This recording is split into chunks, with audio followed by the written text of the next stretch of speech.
Hello and welcome. Come with me to a gray January morning when the coffee felt like instructional strategy. I'm walking down a school hallway when Maya, a veteran 11th grade U.S. history teacher, flags me down. Tote bag on one shoulder, a stack of dog-eared paperbacks on the other.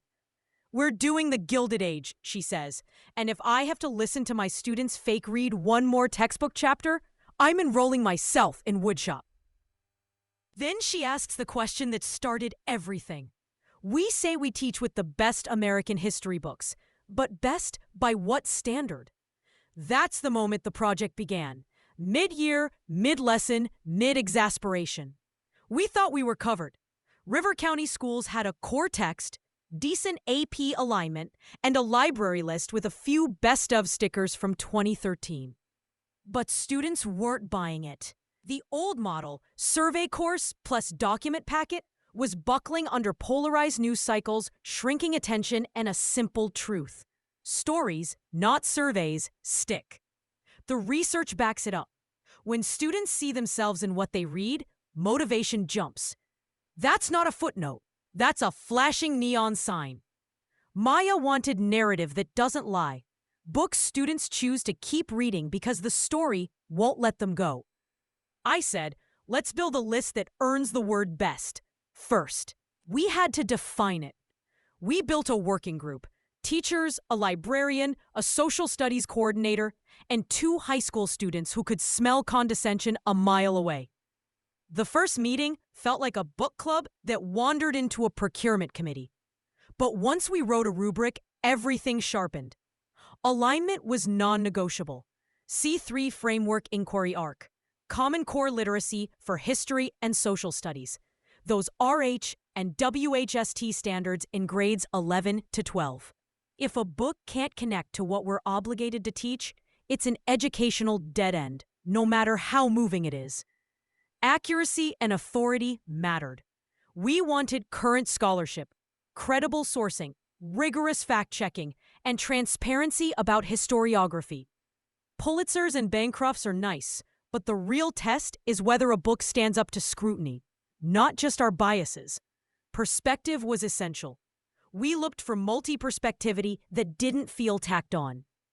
Indigenous histories, Black history, immigrant narratives, labor, gender, American history as it unfolded, messy and many-voiced.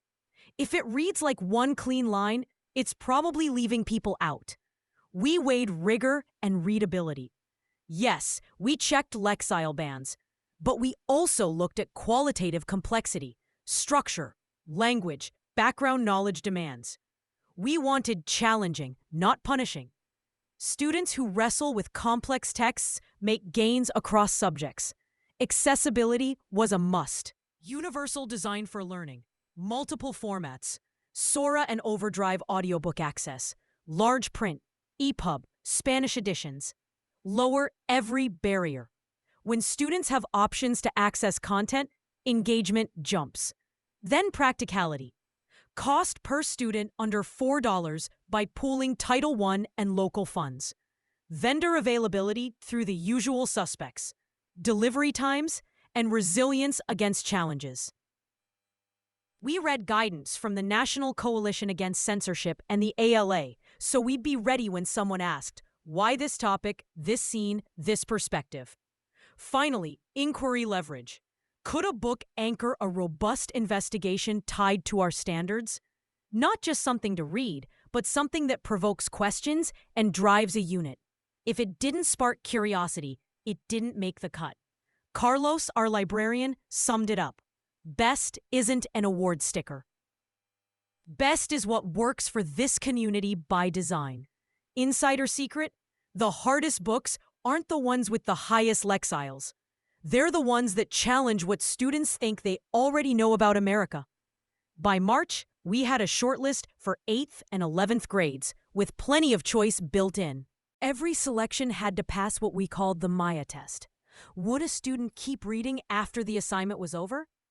Jill Lepore's These Truths, Select Chapters, helped frame the long arc of United States, while provoking historiographical questions. She ties political, social, and cultural threads into a coherent tapestry. Her treatment of the Constitution links the document's original debates to the ones we're still having. Students hear the echoes. James McPherson's Battle Cry of Freedom, again, chapters, gave us a Civil War lens unmatched for narrative drive and detail. It turns a litany of battles into a story of a nation fighting for its soul. Soldier accounts pull students in, so the big themes don't float above the ground. The war becomes human and real. Isabel Wilkerson's The Warmth of Other Suns, in excerpts, took the Great Migration off the chart and into lived experience. We watch students hold their breath reading Ida May's story. Wilkerson weaves individual choices with structural pressures, so the question stops being, why did people move, and starts being, how else could they survive and seek dignity? Richard Rothstein's The Color of Law, chapters, brought zoning, redlining, and policy into focus. It sparked intense, necessary debate as students connected past decisions to present neighborhoods. The power was in the documentation. Court cases, policy papers, the plain language of records. It's hard to brush off what's been written into law.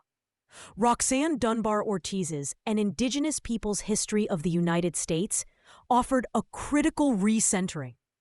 It doesn't just add indigenous perspectives at the margins, it reorients the story, so students confront American history from an indigenous vantage point.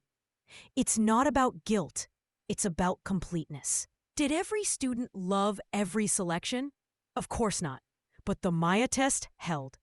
We saw kids reading after homework time, arguing about zoning and justice, mapping family histories onto migration narratives, and asking harder questions about the Constitution than any worksheet could prompt. To make it work, we anchored units with inquiry that mattered. Who is included in We the People? And how has that changed over time? How do policies shape places and opportunity? What compels someone to leave home? And what do they carry with them? Books became launch pads, not finish lines. We handled logistics with equal care. Title I dollars met local funds to keep the price per student down. We checked Sora for audio. We hunted for Spanish editions so families could read alongside their kids. We tightened our rationale documents, standards alignment, objective criteria, multiple perspectives. So when challenges came, we responded with clarity, not defensiveness. What changed? Fewer abandoned books, richer discussions, exit tickets with quotes and claims, not just summaries.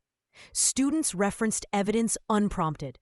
The quiet kid raised a hand to ask how a redlined map from the 1930s connects to bus routes today. Across classes, we heard the same line. I didn't think I liked history, but this felt like a story I wanted to keep reading. If you're wondering how to define best for your setting, here's a simple playbook. Start with the hallway question. Best for whom? And by what standard? Form a small working group that includes students. Write your rubric before you write your list. Pilot chapters before buying in bulk. Plans for access up front. Audio, large print, translations. Tie every pick to an inquiry question that matters. Prepare rationale documents to meet challenges with evidence, not heat. Remember Carlos's wisdom. Best isn't a sticker. It's a design choice. Here's the punchline Maya and I learned. The greatest engine for rigor is narrative pull. The text that makes a student forget they're reading for school opens the door to deeper thinking, stronger evidence use, and better writing. The books on our table weren't magic. They were mirrors and windows, and also invitations. Come see how this country was made, not as a tidy list of facts, but as a complicated, contested, often beautiful, often brutal story we're still writing. If you take anything from this, let it be this. The best American history books aren't defined by prizes or page counts. They're defined by the questions they unleash, the empathy they cultivate, and the way they help students see themselves not as spectators to the past, but as authors of what comes next.